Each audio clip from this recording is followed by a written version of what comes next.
That's the way, Pinocchio. Very good. With a little encouragement from Anna, Pinocchio's confidence grew. Suddenly, he was playing like an expert. It was a lively tune, and it was very hard for him to keep still. He was dancing and leaping about as carefree as could be, perhaps just a little too carefree.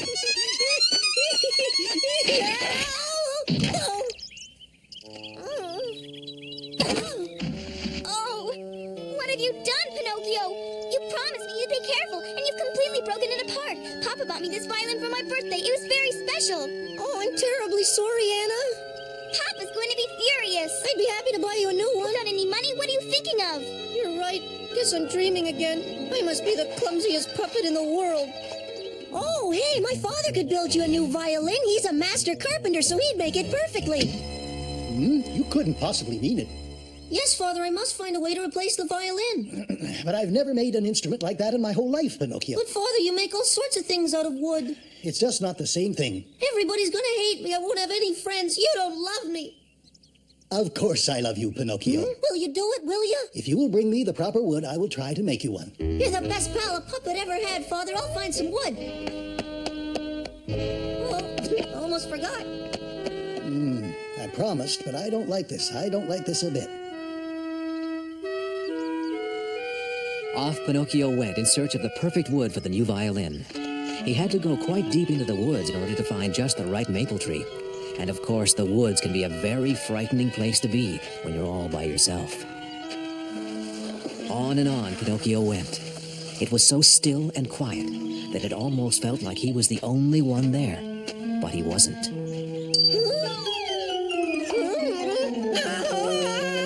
A couple of spiders had dropped by, and one of them had decided to come along for a ride. But he didn't seem to be a very welcome visitor. Get off me there! As Pinocchio struggled to catch his breath, a shadow appeared. A shadow that was moving very quickly. It was a maple tree, more magnificent than any he had seen before. It hadn't been there a moment ago. This tree seems to stretch up to the sky. But how could a tree just appear out of nowhere? I'm frightened. I was hoping we'd have another visitor soon. No need to be frightened. I'm the guardian of this ancient maple tree. I won't harm you. The guardian? That's right. This tree is 1,000 years old, and I take care of it. Come closer, young man. You really won't hurt me? Not the slightest. All right. I merely wish to tell you a little bit about its history. It may be hard for a human being to understand. But I'm not a human being, even though I often wish I were. I'm a puppet made of wood that came from a tree. Goodness. Maybe you're just the fellow we've been waiting for. This maple tree has lived a very unhappy life, but most folks wouldn't be very sympathetic. Being made of wood yourself, perhaps you'd be more apt to be interested. Or am I boring you? No, I'd love to hear more. Let me give you an example, if I may. Once in the time of the Egyptians, there was a slave attempting to escape. Now, before I go on, have you heard of the Egyptians? Do you remember your father ever telling you about them? I remember. A very noble people from the past who unfortunately kept slaves. The story begins long, long ago, when this maple tree lived in the faraway land of Egypt. The slave who had run away was being closely pursued by his merciless captors. They were intent on finding him and punishing him severely. Just when he thought there was nowhere to hide, he saw a maple tree which was happy to shield him from his cruel pursuers. The slave was so grateful to the tree that he swore his everlasting friendship. And to prove it was true, he began to play a beautiful song on his harp. The tree loved music, so the slave played louder. But he played so loud that the hunters also heard him. And his fate was sealed. You see, everything this tree has tried to do has turned out poorly. It's very sad. Every time he makes an attempt to be kind and thoughtful, it simply ends up backfiring on him. He's become very old and would be happy to leave his life behind, but he wishes he were able to perform one good deed that was sure to turn out well before he gives himself to the lightning and then departs from this world forever. Hey, Mr. Maple Tree could help me out plenty. It move back now. This tree knows your need. Make a violin. It shall be its last act of kindness before it allows itself to be burnt away, to leave you one piece of wood which you may use to make your violin. But be careful, for this violin may have strange and unusual properties, since it comes from such an ancient and magical tree. Now may the fire consume it and all of its memories. Remember, the violin must be used carefully, very, very carefully.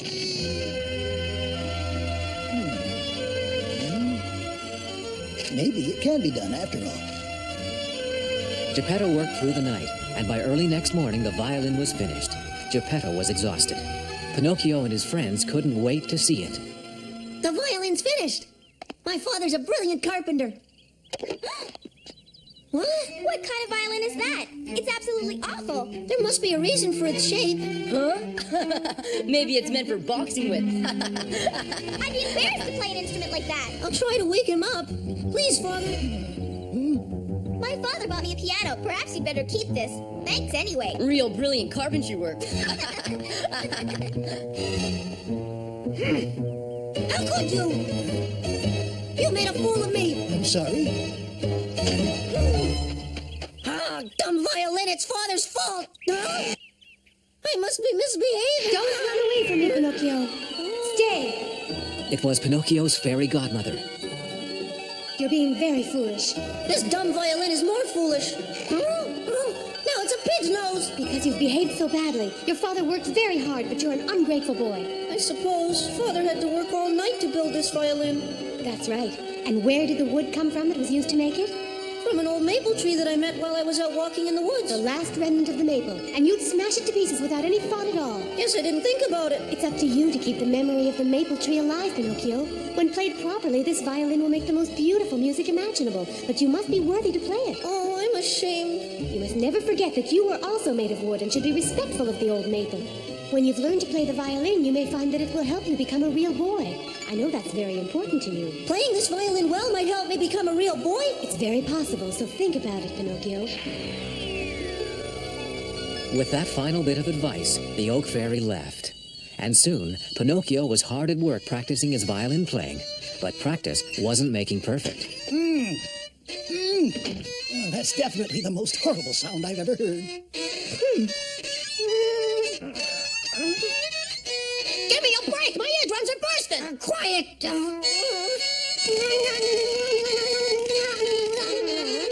How am I ever going to be able to learn how to play this violin? What on earth was my fairy godmother thinking about? This thing can't be played. My father just didn't get it right. Meanwhile, in the lands near where Pinocchio lived, there had been a terrible drought. The land was dry, and nothing would grow. It's absolutely hopeless, I tell you. Hopeless. It feels to me like we may never have rainfall again. I'm just about ready to pack it all It's my in. poor children I feel badly for. They've no food to eat. I can't bear to see them hungry. I've been a farmer for many years, but I've never seen anything like this. Life can be so cruel sometimes. Being a human is hard. Maybe I can cheer them up with some violin music. Oh, I almost forgot the horrible music I make wouldn't cheer anyone up. Perhaps playing is a good idea.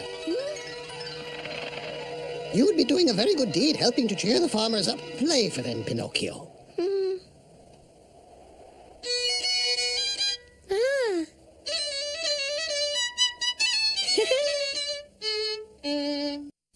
Pinocchio played his violin, and the music was beautiful. Huh? Yes, yes. Oh, yes. As Pinocchio continued to play, the farmers began to forget their troubles.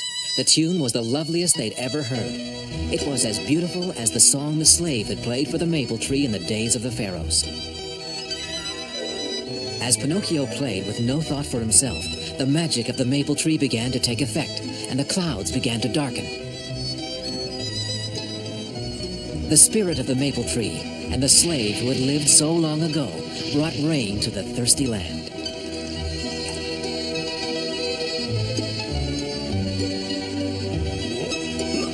We're saved! It's a miracle! The rain is back! The beautiful water began to nourish the dry, arid land, and still Pinocchio played on. He had played from his heart and created something wonderful. I can't believe it. I actually made music. The Oak Fairy was right. This will be the most amazing instrument the world's ever heard. Soon Pinocchio had traveled to the king's castle and was gathering quite a crowd. Here we are, ladies and gents, the most amazing violin playing in the world from the miracle violin player. What would you like me to play? I'd prefer you played a romantic song, yes? What nonsense! Play us a happy song! Come on, boy, play a song. Yeah, that's right, boy. We're tired of your talking. If you're such a good musician, show us. After all this, he better be good.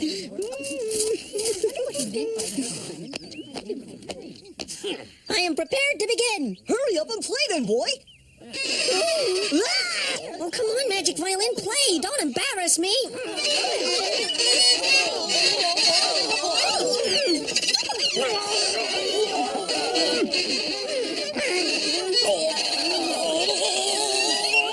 Imposter, you're awful. Our money refunded.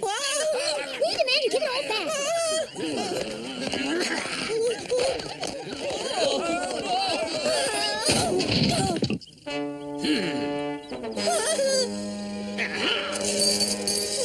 You'll pay for this, puppet boy.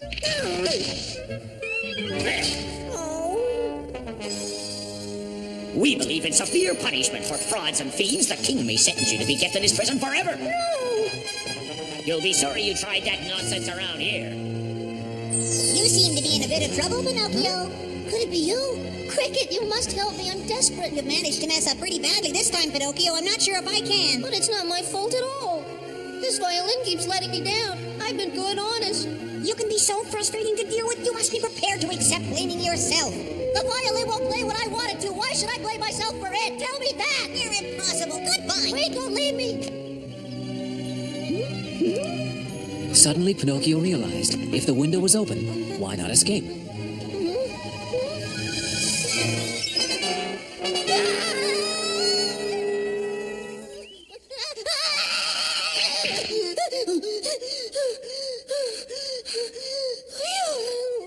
Oh dear, I certainly hope this works. It would be embarrassing to fail in front of the entire royal court. There he is now. I understand that he's a famous doctor. Well, I certainly hope he can cure her. I wonder if she'll ever speak again. Well, he'd better cure her. The king's out of patience. It's true. Princess Penelope hasn't spoken for a month now. The last fellow who failed didn't do so well. I'm certainly glad I'm not him. My lord and lady, Dr. Diefenbaker! Step forward, Dr. Diefenbaker, and speak to us. I'm pleased to announce I've discovered a cure for muteness. A sip of my potion and Princess Penelope will warble like a sparrow, chatter like a magpie, chirp like a songbird. That is tweet enough! like a... We want her to speak, not fly like a bird. I'm only interested in results. Your medicine had better work. Oh, I'm sure it will, sire. Have the princess drink from this glass and she'll be cured forever. Here you go, my dear. Please make me happy and drink some of this. It just breaks my heart not to have you speak to us.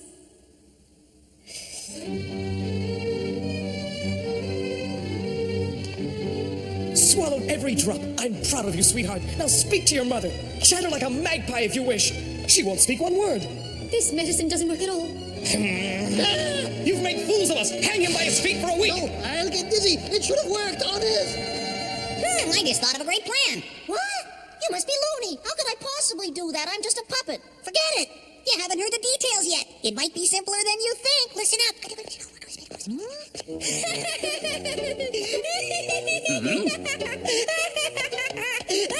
What's so funny, prisoner? You must be the dumbest guard in the world. I happen to be a very smart guy. Got a problem with your helmet? I'm the famous Pinocchio. I'm capable of fixing the princess's problem. Why, that's a pack of lies, you fibber. I was kind of hoping you were brighter than you look, but I guess you're dumb, all right. I'm as bright as they come. Then imagine if you're wrong. You'd be being disloyal to the king. And imagine what a hero you'd be if I cured her, because you'd be the one who found me. You'd probably be knighted and made head guard. I'm on my way. So, you're the famous Pinocchio, are you? Well, you don't impress me, but apparently you claim to be a healer who can cure my daughter. If you fail, you'll regret fooling with me. What method will you use to cure her? Music. Music of the violin. What nonsense! Seize him! Oh, wait a moment, please. My lord, I believe that the body is ruled by the spirit. I feel that the princess's sickness comes from her heart, not from her body. We have nothing to lose by letting him try, my lord. You may play, but do not fail. Please, don't fail me, violin. I'm not doing this for the reward. I'm doing it to help this little girl get better. Besides, these people don't look like they'd be too nice to me if I fail. Oh, I hope he's thinking kind thoughts. Oh,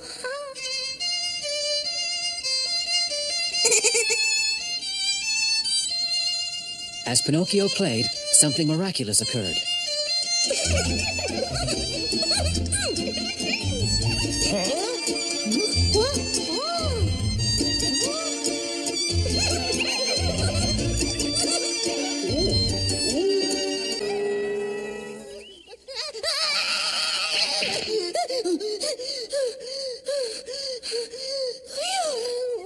Oh dear, I certainly hope this works. It would be embarrassing to fail in front of the entire royal court. There he is now. I understand that he's a famous doctor. Well, I certainly hope he can cure her. I wonder if she'll ever speak again. Well, he'd better cure her. The king's out of patience. It's true. Princess Penelope hasn't spoken for a month now. The last fellow who failed didn't do so well. I'm certainly glad I'm not him. My lord and lady, Dr. Diefenbaker! Step forward, Dr. Diefenbaker, and speak to us. And please